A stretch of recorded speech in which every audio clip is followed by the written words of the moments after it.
Hello बच्चों, let's read the question and the question say that right the notes on the geyser. तो बच्चों यहाँ पे हमें गीजर पे नोट्स लिखना है। So let's see the explanation to know the final answer. बच्चों इस क्वेश्चन के लिए हमारा जो की कॉन्सेप्ट होगा वो क्या होगा?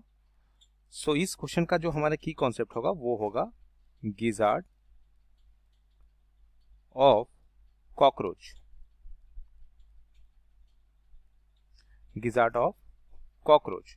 तो बच्चों यहाँ पे क्या होता है बेसिकली, तो ये जो गिजार्ड है ये स्ट्रक्चर को कॉकरोच में पाया जाता है बेसिकली। और इसका जो मेन फंक्शन है वो फंक्शन क्या होता है बेसिकली, इसका जो फंक्शन होता है that is related with the crushing of food and it is consider as the part of digestive system. Cockroach का जो डाइजेस्टिव सिस्टम होता है उसका ये बहुत इंपॉर्टेंट पार्ट होता है जो कि क्रशिंग ऑफ फूड से रिलेटेड है। इतना ही नहीं बल्कि ये जो बेसिकली अगर बात करेंगे क्रॉप के बारे में यहाँ पे जो कि डाइजेस्टिव सिस्टम में होता है, तो क्रॉप जो होता है that opens into short muscular organ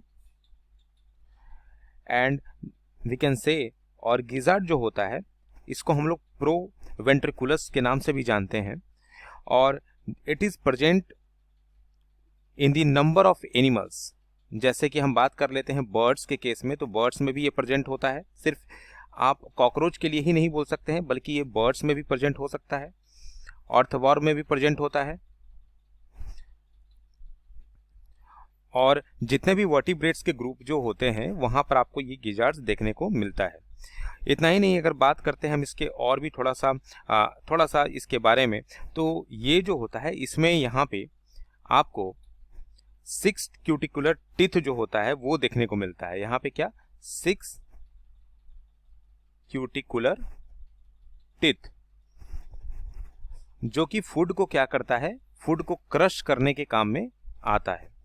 इसलिए हम लोग हमेशा अगर बात करते हैं गिजार्ड के बारे में तो गिजार्ड को हम लोग एक और भी नाम से जानते हैं, दैट इज दी ग्राइंडिंग